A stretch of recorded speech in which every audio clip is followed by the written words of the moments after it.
It's not nearly fantastic like the Wheel of Time is, with a really rich magic system and a prophecy and lore system that shows literal divine intervention and the forces of good and evil working against each other. That's much more fantasy than Game of Thrones is. Yes. But I don't know how much divine intervention there really is in Wheel of Time. There are several moments where you hear the creator's voice.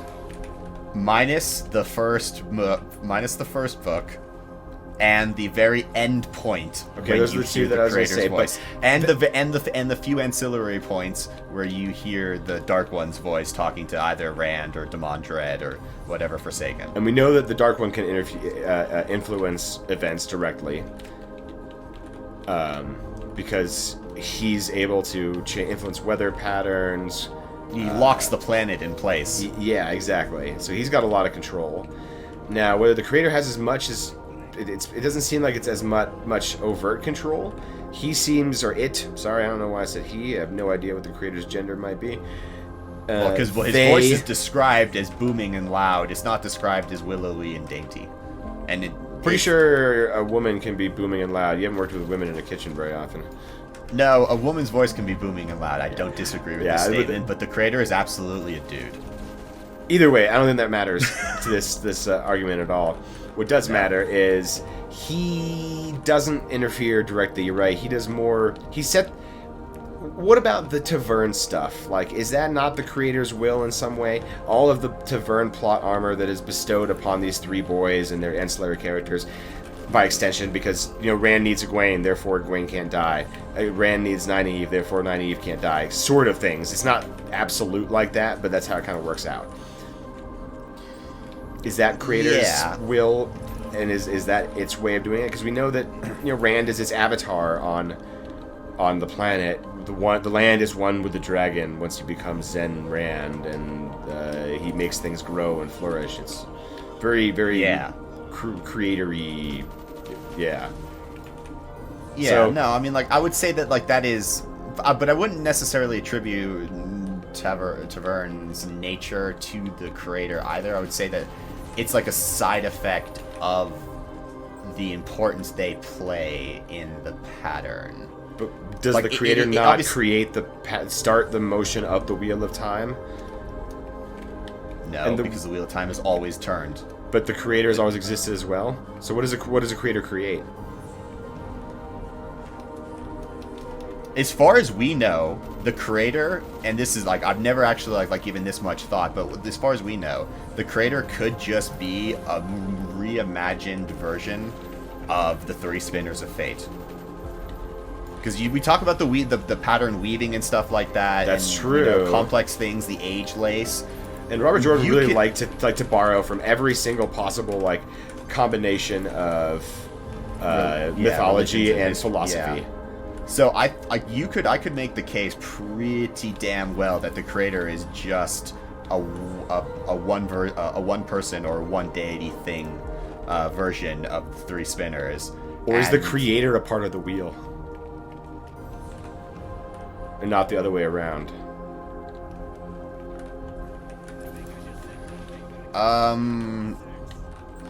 We're getting way too fucking meta here. Jesus Christ, this is some... You could construct... I think instead of saying part of the wheel, I would say that the creator is the wheel, he is the thing. Because, because if you want to... Because he sort of deconstructs it to a little bit in this respect, because he says, Sidon and Sidar are the, male and female halves of the true source, the force that turns the Wheel of Time itself. Yeah, could you could either say that he is the wheel turning, or it is the wheel, or he is the power that turns the wheel, exactly. Depending on how you want to personify. I think that's what it is, and I'm sure we'll have a commenter if they get this far into the video. I'm sure someone will actually confirm that the creator is the engine that drives the wheel. Well, that's the one interpretation of the line of that one line. Yeah. Now, but here's the counter argument to this, and why this one doesn't make sense. The Wheel of Time is all about absolute balance, and if the Dark One can touch the world and is its own power source and is is unisex, not multisex, as the creator's power is, then he cannot be the one that is turning or forcing the wheel. He has to be something else because the Dark One has that direct influence. Although the Dark One's goal is to stop the wheel, that would follow then, if there's absolute balance, the creator's job is to start the wheel. That's what that's his explicit... No, but the Dark One never... But does the Dark One ever say that he wants to stop the wheel, or is that the Forsaken's interpretation? That is what Ishamael wants the Dark One to do and what the Dark One is promised. But the Dark One is the father of lies. Does the Dark One simply want to enslave everybody? And when he's in confrontation with Rand, exactly, the one that Rand says he knows to be true, and what actually, when the Dark One says, none of my servants understand true tyranny, when he shows Rand actually what he would do. He would never have given a Shamael thing, but like the wheel still would have turned. But he would just take their ability to choose good away, or not good, not choose, in the same way their morality away. That's right. Yeah, exactly. Or our sense of morality, the definitions of right or wrong are replaced with strong versus weak, wealth versus not wealth, whatever you want to use for that. We see that in one of those reimaginings. That's right. Thank you for reminding me of the reimagining that.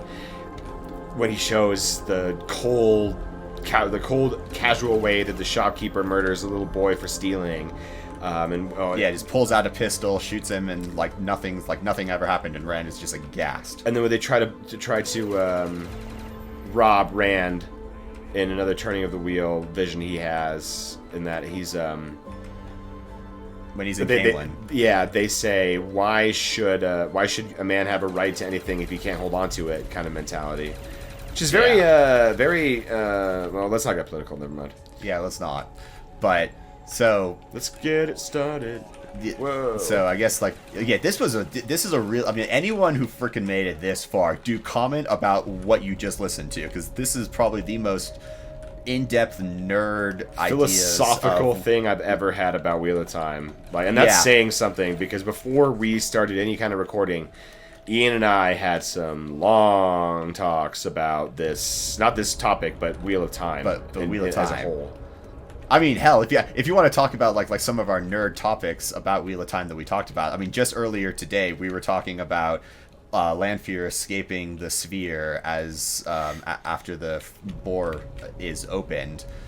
When the trippy little space station orb thing starts crashing down, we started wait, so what is the physics behind this? Since it only has gravity to propel it downwards, and how large is it, and how high up was it, and what is the velocity it's attaining before it hits the ground, and how much force can be transferred to the occupants inside, and are the occupants inside cushioned, and is that cushioning made with the power? Is it like sweet foam, or is she just strapped into a captain's chair with a magic drill bit sticking out, or what's going on here? But yes, that's how we're in the weirdest place possible, at the gym, people just looking at us like, the fuck are these two talking about? What the hell? Oh, it's better than that. Absolutely better than that. It's like it was the most perfect conversation to not, and this is the time where I wish I was a telepath. Most of the time I don't wish I was a telepath, but during these conversations I want to know what other people are thinking who are listening, because it was a very quiet part of the gym and no one was talking, so it would have been rather funny to be like, oh, this chick thinks this person thinks that. Wow, these people are weird. What the hell are they talking about? I've never heard about this shit. Why are they bringing physics into a fantasy game? Yeah, why are they overthinking this? That's great. Well, that's all we've got today. Thanks for watching. Like, comment, and subscribe down below. And we will catch you next time.